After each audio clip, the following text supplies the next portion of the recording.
All right, let's welcome in one of my favorite members into the program, Tom Murphy of the Arkansas Democrat-Gazette. Tom, we haven't talked to you since Hunter Yurchek spoke to us last week about a variety of different topics. Also went on the Paul Feinbaum show yesterday.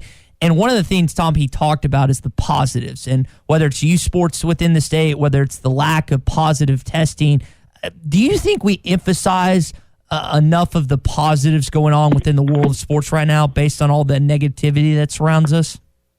Well, that's a great point, and I thought Hunter had a very informative, 30 minutes or so or more with us on Thursday, and thanks to you two, the final question of the day was, have you talked to the athletes and gotten a gauge on what they think? And I'm sure you guys hashed that over on Friday and maybe a little yesterday. But it gave him the opportunity to say, yes, I have. And these people, they're working hard. They want to play their sports. And there's a lot of people out there in the national media who basically are lobbying that, it's too dangerous, it's too risky to play football. Well, these are the same people who are arguing vociferously for name, image, and likeness, for giving athletes every advantage. And look, I also think that there should be some compensation for some athletes. But if you think the athletes are smart enough to make money and profit off their image and to do that wisely and all, then they also are smart enough to make decisions for themselves about playing football. Yeah. And I don't think you can have it both ways. Yeah. Anyway. Yeah, if they can have a voice on those matters, they can have a voice on this matter. Absolutely, absolutely. I think there's some in the national media who, because of their agenda, think it's too dangerous, but also want them to have all their rights in other ways. And so you can't think of them as children who can't make up good decisions about COVID, and then have it the other way on other issues. And Tom, on that note, I told you I gave Tommy credit because we spoke to that after the show, and then I asked Hunter that question because I think it's important when you have athletes speaking to social issues, or you're talking about the compensation aspect that you think athletes deserve. Well, based on many that have spoken publicly, privately, with their coaches, with their ADs, it's not just football, it's fall sports players, student athletes across the country. They want to play. They understand the ramifications. They understand the consequences, and they're doing their best. Like, for example, Arkansas, had 2 players test positive for coronavirus, or maybe it's less than 10. I'm forgetting the number, but it's not like they're just going around and jacking around and going to all these parties and stuff. They understand that they have to social distance, they have to wear a mask in order to have a college football season. They're busting their tails to make that happen. And it seems like that aspect, that line of thinking isn't stressed enough that these players want to play in fall sports, Tom. Yeah, and I think early on, I do think that there were some players on Dixon Street and what have you having house parties and things. But Hunter pointed out that he, in recent weeks, they've noticed the behavior off the field has gotten better, like wearing masks out to your car and not having the big gatherings, and if you do, social distance. So, and that's one aspect that I did not mention, was that these athletes have strong opinions on social justice and all. Well, okay, so they're young men, young women.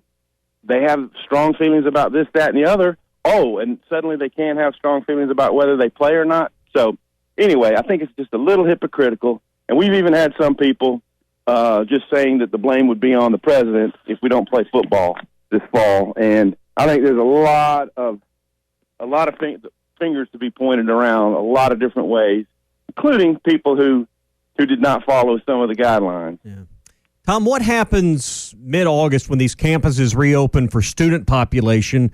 Now, Arkansas normally has somewhere around 27,000 students. I don't know how many are going to choose the virtual option versus on-campus attendance, but there's no question there's going to be thousands more people on campus than there are right now. That's going to present a very certain risk that's going to be real, and that's not going to be exclusive to Arkansas. That's going to be repeated at college campuses around the South and around the country. That's a concern of mine as you're starting to, that's going to occur in mid-August. About the time you are trying to perhaps ramp up a college football season 3 weeks later, perhaps numbers are going the wrong direction on college campuses. Have you heard any conversation, concerns of this, and what the plan might be to combat this? Because the reality is, if you're bringing 18 to 22-year-olds on campus, there's potential for problems. Yeah, there really is, and schools are just going to have to grapple with this. The balance between continuing the online classes they had in the spring and trying to restore some type of normalcy and having in-person ones. And no, I don't know what if final decisions have been made. They're trying to put it off for as long as they can. I know that we've pushed back the grade school and high school starts in the state. So I don't know. It's just going to come down to we just don't want huge outbreaks. We want to limit it. We want to do the contact tracing as soon as people, show test positive, and if they show symptoms, they're trying to quarantine them and stuff. We got to be very smart through all this. And my whole take is the college football is a part of our economy, and to just be in mandatory shutdowns and don't leave your house stuff, that really, really, really crushes your economy. And I think the people who are most acceptable probably are smart enough to know I don't need to be out in this. And so, a lot of individual choices come up in this, including the people who say, well, I'm not going to wear a mask. And I just don't think that's very smart. Well, I mean, you mentioned the finances of it. Hunter gave us a little bit of insight as to what it really means and put it in more concrete terms. Arkansas's athletic budget's somewhere in the $130 million range. It's been listed in the Forbes magazine as somewhere around $137 million. He said football equated for about $70 million of where the revenue derived from, both with ticket sales, that portion of the television revenue. So we're talking, half or maybe a little more than half of what football means to the overall athletic budget. So that's what's at stake here, is somewhere between probably 55 and 60% of your athletic budget comes from football. Absolutely, it's huge. And what he said also was that if we don't have that, then he's going to have to make some very tough decisions as an athletic director. And that could mean furloughs, yeah. That could mean job losses, and I don't think it means cutting sports, but we've seen that happen at numerous other programs. There's a difference between the reporting Forbes does on total athletic department budgets. I think theirs was 138 or something. Theirs was 137.5, and then the number the U of A had out was 124. So I'm just going to cut it in the middle and call it 130, but it's somewhere in that neighborhood, Yeah, I don't know what the disparity is between the two reporting numbers. There has to be something that they're reporting differently. I think one of them is the money brought in, and then the other is the money going out. I think Arkansas spends 124 and brings in 137, but that's kind of how I read it. So. Yeah, and they're supposed to be not for profit, basically. So when they turn in their budgets, where they file them for the board of trustees to approve, they're basically break even. And so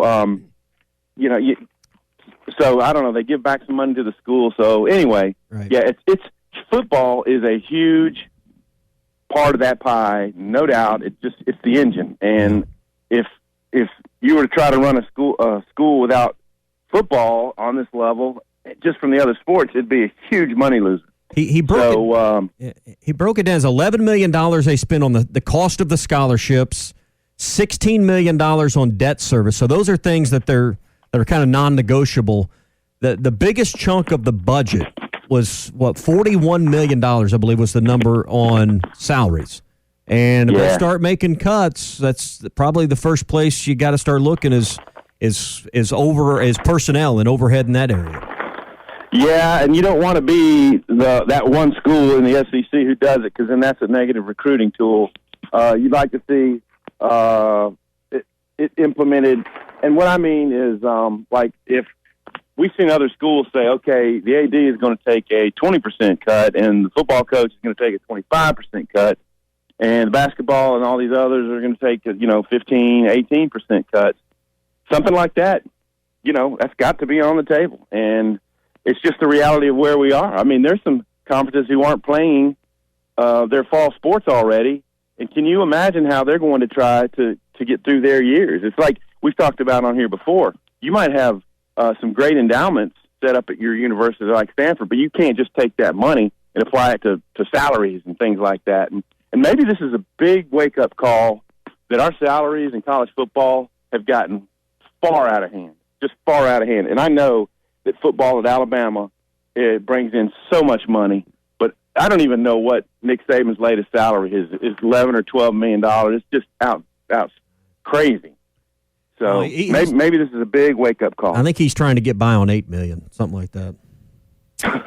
So let me counter that point. Do you think Nick Saban is overpaid? Because I think a lot of people. Paul Feinbaum went on yesterday on Jocks and said he's worth $100 million a year. Do you think he's overpaid as far as a college football coach? Well, there's different ways to evaluate what they're worth. Okay, Nick Saban has brought 5 national championships to Alabama in this short amount of time he's been there, and so in terms of the impact to the economy and his image and all those kind of things, you could put a value on that and say, yeah, he's worth $100 million a year. Yeah, you can do that. But in terms of the salary structure in college athletics, he's right there at the top with Dabo in terms of salary, right? Yep. And so I would say that those two guys, sure, let them set the market and let it dwindle down from there. But if we're going to get rocked, the college athletics world is going to get rocked, then I think it's a strong wake-up call to maybe try to get those things in check a little, because you can live off $8 million, you can live off $6 million. I don't think it's going to change, but also I think college athletics would be wise to not let it cycle up at the rate that it has been going in the last decade.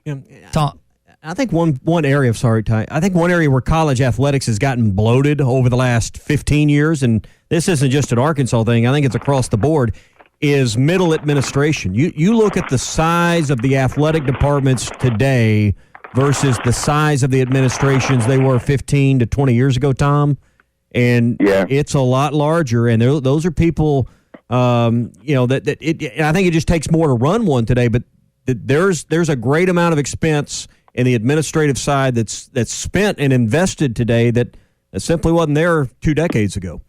Oh, absolutely. I couldn't tell you the difference in number of senior administrators and just middle-tier athletic department like ADs from 20 years ago compared to now. And so, I don't know what the proper number is to run a department successfully till you get some redundancies and stuff. And of course, Alabama has, a ton of those folks, and they have so many analysts on their football staff. I want to say it was 10 or 12. It's just an astounding number of people that are in the football department. And also, they're going to find that they can save some money on recruiting. I think they're going to cut down on the in-person recruiting, and I hope that's something that stays, because it's just really tough on coaches and their families that they're gone so often and spending so many nights on the road, and they're in the air and they're driving cars when they're tired and all that, and they think they've gotten some hay out of these video recruiting that they've done. And Major League and NBA and all those professional franchises also have probably found some positives out of doing video chatting with potential draftees and such. Tommy, speaking of recruiting, we'll top off the interview with this, man. We were speaking to the idea of having a better quarterback room that you've had in years past. Barton Simmons of 24/7 Sports ranked Arkansas as the 25th best quarterback room in the country. You look at Felipe Franks, KJ Jefferson, Malik Hornsby. How important is it that Arkansas gets back to having a dual threat quarterback? You mentioned it last week, and just looking at the future of Arkansas football, particularly in the SEC under Kendall Briles, how important is it to have an established dual threat guy moving forward? Yeah, it's paramount. They haven't had a legit runner. Brandon Allen did some decent running, but before him, Tyler Wilson didn't run very much. Ryan Mallett was a pocket quarterback. It is paramount. There's so many advantages you can get, broken down plays that turn into positive plays. Just the threat of it. I mean, you could, if you have a great running quarterback, the defense almost has to devote a safety or a fast outside linebacker to tracking the quarterback. Well, that takes that person away from potentially double covering somebody or some other responsibility they could have. So it's paramount, and I think Arkansas is improving at quarterback. The fact that there's two established or two good potential running quarterbacks in the room right now is a big plus for them. And the fact that Felipe had the great passing yardage and just really a really nice sophomore year at Florida is something they can lean on. Tom Murphy of the Arkansas Democrat-Gazette. We will talk to Tom on Thursday. Tom, appreciate the time, man. It is National Junk Food Day, so go have some good junk food, dude. What's your favorite junk food, Tom? Oh my gosh, I love chips. I eat chips a lot, and it's to my own detriment. Yeah, I will I'm eat with you. chips today. Get a zebra cake. See you guys. See you, Tom.